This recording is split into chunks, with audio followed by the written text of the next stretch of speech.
ठीक है, चलो Italy India free trade agreement को समझते हैं और इसका हमारे लिए क्या मतलब है।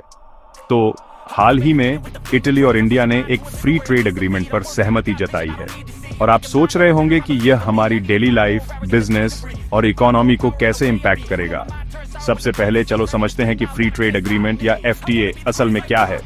बेसिकली यह दो कंट्रीज के बीच एक डील है जो उनके बीच ट्रेड किए जाने वाले गुड्स और सर्विसेज पर टैक्सेस, ड्यूटीज और रेस्ट्रिक्शंस को कम या खत्म करती है। इसे ऐसे समझो, अगर आप इटालियन चीज या पास्ता पर ज्यादा टैक्स दे रहे थे या अगर इटली इंडियन टेक्सटाइल्स या स्पाइसेस पर एक्स्ट्रा पे कर रहा था, तो अब वे प्रोडक्ट्स कम टैक्सेस के साथ ज्यादा फ्रीली मूव कर सकते हैं।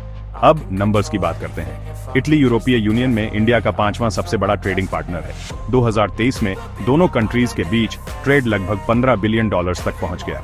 इंडिया मुख्य रूप से इटली को एक्सपोर्ट करता है textiles, leather, chemicals, engineering goods. दूसरी तरफ हम इटली से इंपोर्ट करते हैं machinery, automotive parts, luxury goods. तो इसमें हमारे लिए क्या है? सबसे पहले इंडियन एक्सपोर्टर्स को एक बड़ा बूस्ट मिलता है।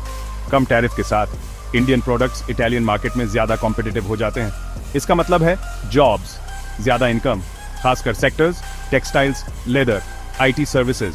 फॉर एग्जांपल, अगर आपकी एक छोटी गारमेंट फैक्ट्री है तो आपको इटली से ज्यादा ऑन ऑर्डर्स मिल सकते हैं। दूसरा, इंडियन कंज्यूमर्स के लिए इटालियन प्रोडक्ट्स सस्ते हो सकते हैं।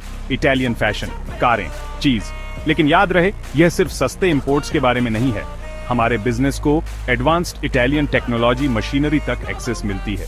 ये इंडिया में क्वालिटी और प्रोडक्टिविटी को बेहतर बनाने में हेल्प कर सकता है। ऑन ऑफ कोर्स चैलेंजेस भी हैं। कुछ लोकल इंडस्ट्रीज को इटालियन इंपोर्ट से ज्यादा कंपटीशन का सामना करना पड़ सकता है। लेकिन ओवरऑल एक्सपर्ट्स का मानना है कि पॉजिटिव्स नेगेटिव्स से ज्यादा है, खासकर अगर सरकार छोटे बिजनेस को सपोर्ट करे। बड़ी पिक्चर में यह एग्रीमेंट इंडिया और इटली के बीच रिलेशन को मजबूत करता है। नए प्रोजेक्ट्स, इन्वेस्टमेंट्स, टूरिज्म। ये एक विन विन सिचुएशन है, लेकिन असली बेनिफिट्स इस बात पर डिपेंड होंगे कि बिजनेस और कंज्यूमर्स इन नए अपॉर्चुनिटीज का कितनी जल्दी फायदा उठाते हैं। तो अगली बार जब आप कोई इटालियन प्रोडक्ट या कोई इंडियन ब्रांड यूरोप में हेडलाइंस बनाते हुए देखें, तो याद रखना कि यह सब ग्लोबल ट्रेड और कूनप्रेशन की एक बड़ी कहानी का हिस्सा है। अगर आपको यह ब्रेकडाउन यूजफुल लगा तो ग्लोबल बिजनेस और इकोनॉमिक्स पर ज्यादा अपडेट्स के लिए लाइक और सब्सक्राइब करना ना भूलें। देखने के लिए थैंक्स।